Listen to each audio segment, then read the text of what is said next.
have been ashamed of the shape your help arrived in. I have watched you turn it away, more than once quietly, without ever calling it what it actually was. Rescue that did not come dressed the way you had already decided rescue was supposed to look. I have listened to you apologize, to yourself if not to me, for needing something you could not have produced with your own 2 hands. Before this message ends, I want you to understand why I have such a long history of sending exactly what you would never have picked out on your own. I have watched you decline the ride because accepting it felt like losing something you were not willing to name out loud. I have watched you leave the envelope sitting on the counter for 3 days before you let yourself open it, as though opening it too quickly would prove you needed it more than you wanted anyone to know. I have watched you check the account at the kitchen table under the one lamp that still works, doing the math twice, in case the first answer had been wrong, and telling no one which number you actually landed on. I have heard you thank people through gritted teeth for things you privately resented needing. None of that was pride. The way you have kept calling it pride when you think about it at all. It was a rule, and I want to name the rule plainly before we go any further, because you built it a long time ago, and you have been living under it ever since. Help only counts in your private accounting if it arrives looking like something you would have picked out yourself. The single parent counting out the last few days before payday twice just to be sure has done this. The caregiver who cannot remember the last time anyone asked how she was holding up has done this. The one who lost the position that used to define the whole shape of his week has done this. Sitting in a parked car a little longer than the errand required, not ready yet to walk back inside and perform steadiness for people who are counting on him. The son quietly covering a parent's bill without ever mentioning it, and flinching every time someone offers to cover his, has done this too. Different rooms, different reasons, the exact same private rule running underneath every one of them. Here is what almost no one around you has noticed, because you have gotten so good at hiding it. It is not only the receiving that costs you, it is the waiting before the receiving. The long stretch where you're doing everything right, exactly what I asked, and the help has not come yet. And some quiet part of you starts to wonder whether obedience simply forgot to pay you back this time. You have done the hard, unglamorous thing. You have kept the appointment. You have made the call you did not want to make. You have held your tongue when you had every right to raise it. You have shown up again to a place that costs you more than it visibly gives back, and you have done all of it without an audience. No one is timing how long you have been in the hiding place, no one but me. And underneath the waiting, there is a quieter fear you have not said out loud to anyone, maybe not even to yourself in plain words. That asking again means you're becoming a burden.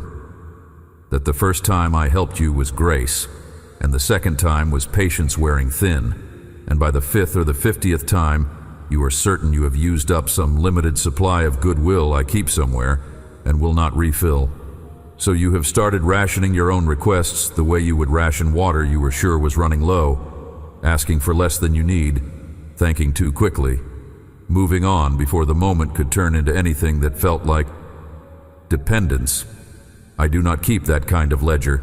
I never have. There is no 5th time that costs me more than the first. Let me tell you about a man I once told to disappear. His name matters less than what happened to him next.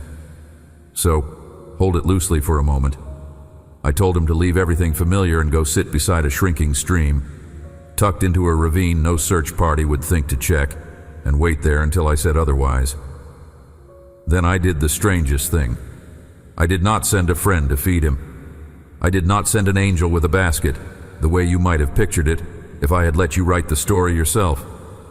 I sent ravens, a bird that will pick a battlefield clean, a bird that every list of clean and unclean creatures in his culture would have told him to keep his distance from. Twice a day, morning and evening, that distrusted, unglamorous bird arrived with exactly what he needed, carried in its beak, dropped it near his feet, and left again without waiting to be thanked. Think for a moment about what that choice actually means, because it is not a small detail. I did not run out of better options. I have wind and fire and 100 servants at my command who would have looked far more dignified doing that particular task. I chose the creature he would have been embarrassed to be seen depending on, because the point was never his dignity. The point was that he eat. I would rather have you alive and fed by something you find humiliating than proud and hungry, still waiting on a rescue that finally matches your taste. That was true for a frightened man hiding in a ravine a very long time ago. It has not stopped being true for you. Somewhere back in your own history, you built the private rule I named a moment ago, and you built it out of real material. A season when the help that came was clumsy, or came with strings attached, or came from someone who later used it against you, or arrived so late it felt more like an insult than a rescue.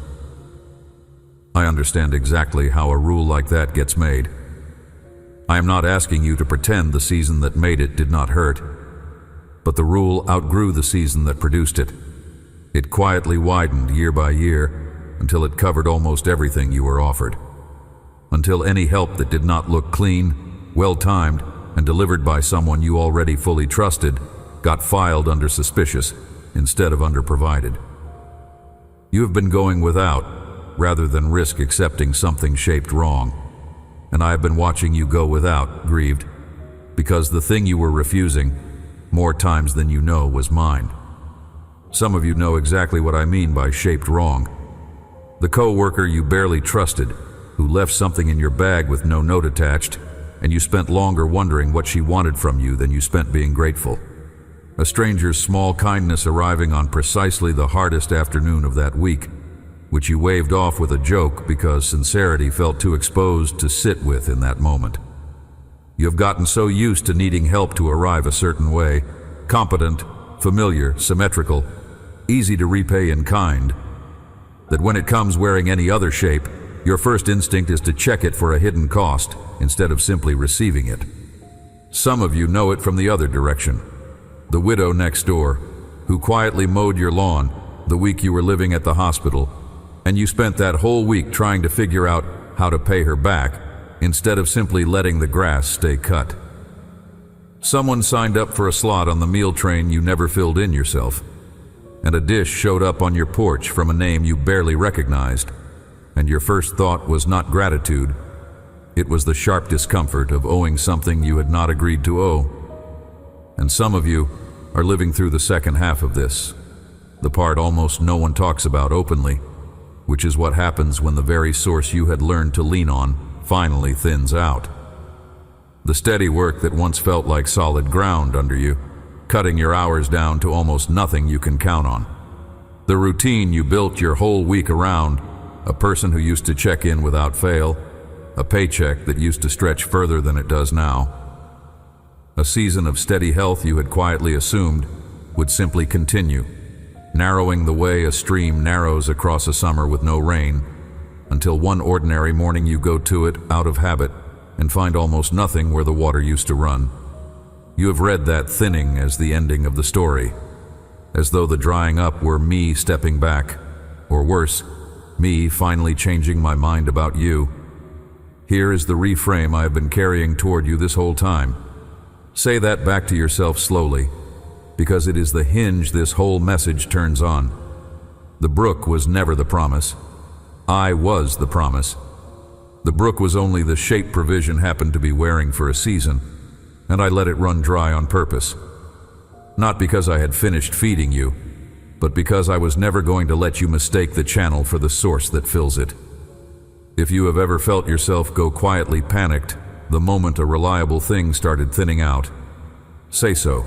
Right where you are, in one word: sent.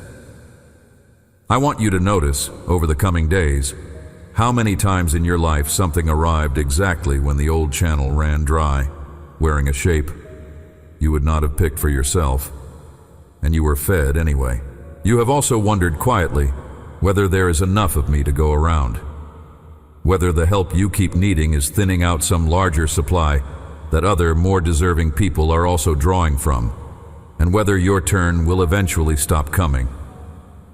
That fear is older than you are, and it has never once been true. The bird that fed one hidden man twice a day was not the last bird I had. It was not even the first.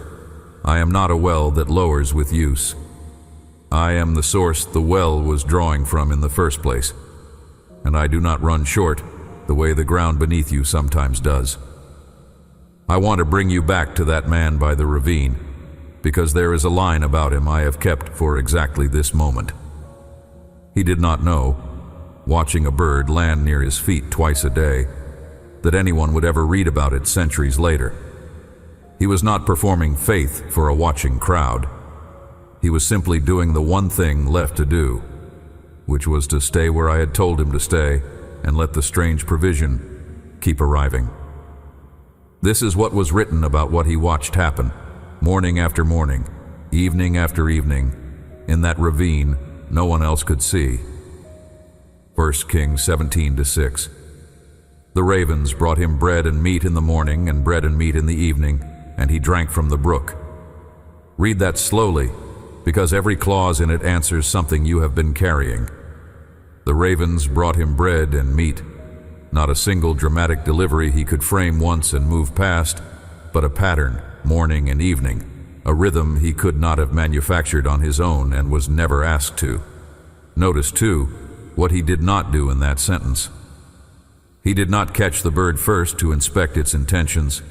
He did not demand to know why I had chosen a creature he had every religious reason to distrust. He simply ate what arrived, in the shape it arrived in. And he drank from the brook while it still had water left in it, because he was not too proud to receive provision from a source he never would have chosen for himself. Notice also the shape of the timing, morning and evening, not once and finished. I did not hand him a season's worth of bread all at once so he could stop needing me and simply manage the rest himself. I fed him daily, on purpose, because the feeding itself was the relationship, not an inconvenience standing in the way of it. You have sometimes wished I would simply give you enough once so you could stop having to come back and ask. I understand the wish. But the coming back was never the failure of the plan. The coming back was the plan. Every morning he woke up still dependent on a bird he could not summon or control, and every morning the bird came anyway. That is not a design flaw in how I provide. That is the whole design. Look back now at what I told you at the start of this message, that I have a long history of sending exactly what you would never have chosen. This is where that history was first written down, for you to find later. I had already spoken to the ravens before I ever told him where to go and hide. The provision was arranged before the need was even announced, and the same king who once commanded a scavenger bird to feed one frightened man in a ravine has not developed a taste for dignified channels only in all the time since. I still send help wearing the wrong clothes. I still let it arrive through hands you did not expect and would not have picked yourself. The question was never whether I would feed you. The question was only whether you would let yourself be fed by something that embarrassed you along the way. There has always been a particular fondness in me for that bird, if you want to know the truth of it. Long before that ravine, I was already the one who listens to the young raven's cry when it calls out with no one else left to feed it. An unlovely cry from an unremarkable creature. The last thing anyone would expect a king to bend down and notice. If I bend down for the raven itself, do not tell me you believe I would let the one I actually love go hungry simply because the help I sent did not look impressive enough for you to accept it. There is also a part of this that has nothing to do with receiving and everything to do with being hidden, and it deserves its own moment before we go on. You have obeyed me in places no one was watching, and some part of you has quietly kept score the whole time, wondering when the hiding would finally end and the recognition would begin. That man went to a ravine, not a stage. Years passed before anyone besides the birds and the water knew exactly where he was. Being unseen while you are doing precisely what I asked was never a sign that I had forgotten you. It was closer to the opposite. It meant I trusted you with an obedience nobody was clapping for. I have watched you reach for your phone in the middle of a hidden season, wanting to post some careful version of what you are carrying. Not to lie about it exactly, just to make sure someone, anyone, would know it was hard and know you were handling it well. There is nothing shameful in wanting to be seen. I am the one who put that longing in you in the first place. But I want you to hear this clearly. The years by the ravine were not wasted because no one else witnessed them. They were the years I was doing the actual work of feeding you, close enough to watch, when a crowd would only have gotten in the way of how personal the provision needed to be. Place your hand against your own throat and let it rest there for a moment, low, right where a word gathers just before you decide whether it is safe to let it out. That is where the apology has been living, the one you keep quietly rehearsing for needing help, for still being here at all, for not having crossed this stretch of ground on your own strength yet. You do not owe me that apology. You never have. Let your hand stay there long enough to notice that the words are not required of you. Let this part be said plainly, because a fragile hope can do real damage to someone who has already been disappointed before. What is being offered here is not the same work handed back, the hours restored to what they were, or a balance settled by a day you could mark on a calendar in advance. A diagnosis is not guaranteed to lift on anyone's timetable, and a strained relationship is not guaranteed to mend by the season you have been quietly hoping for. Some of what dried up in your life may stay dry a good while longer, or may never refill in the same shape it once had, and this will not be softened just to make the message easier to sit with. But none of what is actually promised waits on any of that shifting first. You will be fed. Not always the way you would have arranged it, not always on the timeline you would have chosen for yourself, but fed the way that man was fed, morning and evening, for as long as the hiding lasted and not one day less. You have also wondered whether needing help this many times proves a flaw in you specifically, some deficiency other. Stronger people simply do not carry. It does not. The man by the ravine needed feeding every single day for as long as the drought lasted, and not one line of what was written about him treats that as weakness. It is only recorded as fact, morning, evening, the way you might describe weather or breathing. Repeated need is not a verdict on your character. It is closer to the plain evidence that you are a creature, made to depend, the way every raven and every prophet and every one of you has always depended on something outside yourself to keep going. Some of your hard season did not come from my hand at all.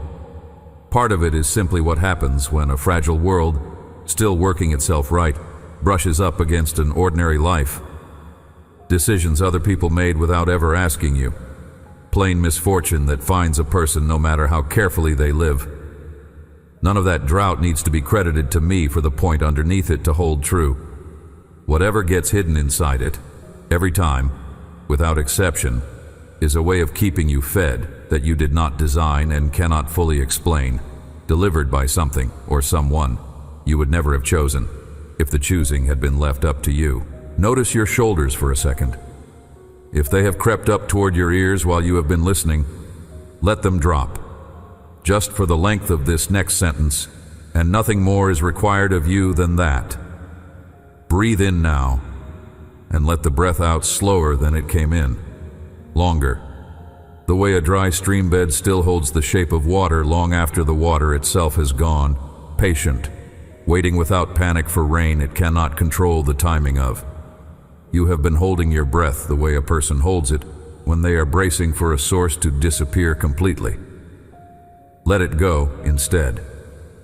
The shape remains even when the flow changes for a season. So do you. Hear this plainly, because the shame has been louder than the truth for a long while now. Needing to be fed by something undignified does not make you less mine. It makes you like nearly every person I have ever kept alive long enough to matter. A fugitive shepherd fed by a father-in-law's flock he did not build himself. A hunted king eating bread. A priest technically had no right to hand him. An entire wandering nation fed by something that fell from the sky overnight and rotted the moment anyone tried to hoard it past its hour. Every one of them ate what they did not earn, from a source they would not have picked, and not one of them lost their place in my story simply because of how the meal happened to arrive. Some of you have been comparing your own hidden feeding to someone else's, and the comparison has only added to the shame. You know a person whose provision always seems to arrive clean, a check that clears on time, a friend with exactly the right connections, help that looks organized and dignified from the outside.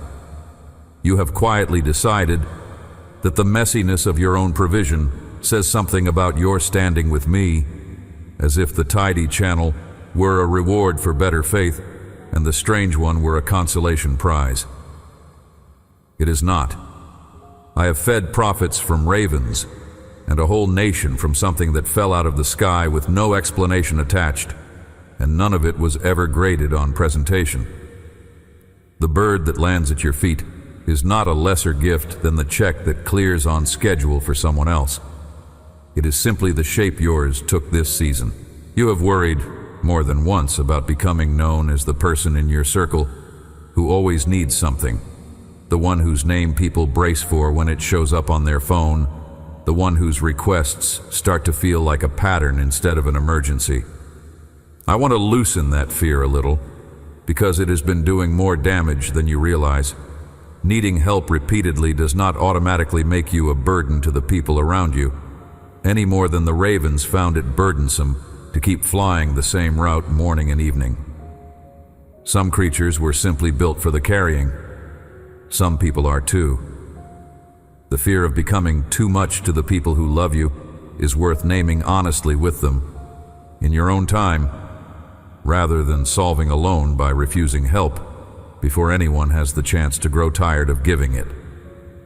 Notice the difference between two ways of crossing the same drought, because it changes everything about how the season feels while you are still inside it. One way only asks how quickly the crossing can be finished. The other stays curious the whole way through, wondering what is actually being handed over in this exact moment, however odd the hand extending it looks. Merely surviving lands you on the far side, worn out and empty-handed, simply relieved it is over. Letting yourself be fed carries you across the same ground, holding something new. A gentler read of people's motives, less bookkeeping over who owes whom. A nearness to me that seems to surface nowhere as often as it does in the driest stretches. So here is something small to practice in the days just ahead. Not a technique, just a habit worth trying on purpose. The next time help arrives in a shape that embarrasses you, a favor from someone you barely know, money you did not earn, a kindness you have no clean way to repay. Hold still for one breath before deciding whether to accept it. Ask quietly whether the discomfort you feel is really about the help itself, or about the old rule you built long ago that says only certain shapes are allowed to count. You may not feel the shift the first time you ask that question, but by the 10th or the 20th time, you will notice yourself receiving faster, with less apology folded into your hands. And if you are more used to giving than receiving, here is a second small thing to try. The next time you are the one able to help someone else, let the help be a little less tidy than you would normally allow yourself to make it. Do not wait until you have the perfect words, the ideal amount, the most convenient timing. Give what you actually have in whatever shape it currently exists, the way a bird does not wait for a silver tray before it delivers what is already in its beak. You may be the strange-shaped provision someone else has been too proud to hope for. I have been feeding you your whole life through hands you never thought to thank, because you never noticed those hands belonged to me. The relative who called at the exact hour you almost gave up. The song that came on at the exact moment you needed it, from a station you never chose. A passerby's plain decency showing up on the single hardest hour of that stretch. None of it looked like a miracle while it was happening. It looked like a coincidence, or a favor, or a bird landing where you did not expect one to land. I have never once needed you to recognize the delivery for the delivery to still count. Picture, for a moment, the actual taste of bread carried in a bird's beak. Imperfect, probably a little worn from the flight. Nothing like the meal you would have planned for yourself if you had been given the choosing of it. And picture the relief anyway. Real relief. Filling a real hunger. Exactly on time. Exactly enough, morning after morning, until the ordinary rhythm of it stopped feeling like a miracle and simply started feeling like being cared for. That is what I am offering you, underneath everything else in this message. Not a rescue you will tell dramatic stories about later, necessarily. Just bread and meat and water from a brook that has not run dry yet, arriving in a shape you did not choose, for as long as you need it to keep coming. The brook you're watching thin out right now is not the last word on whether you will be fed. It never has been for anyone in any generation. I fed a hidden man with a bird he would have been ashamed to be seen depending on, and I have not lost the habit in all the years since.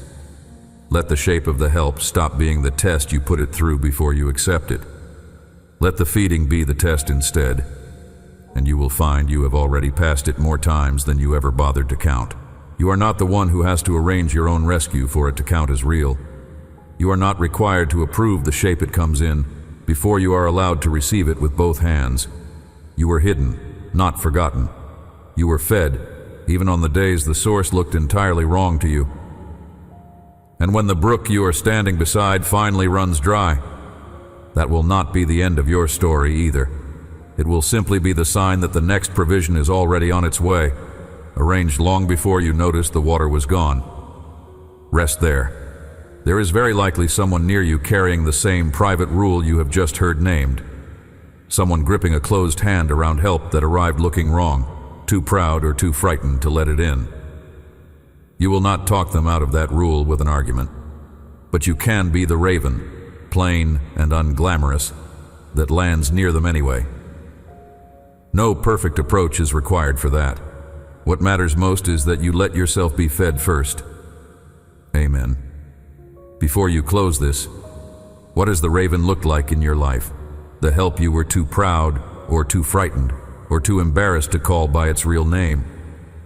Name it plainly in the comments, exactly as it arrived, wrong shape and all. I read what gets left there. And if someone you love has been going without, rather than accept help that looked strange to them, send this along to them.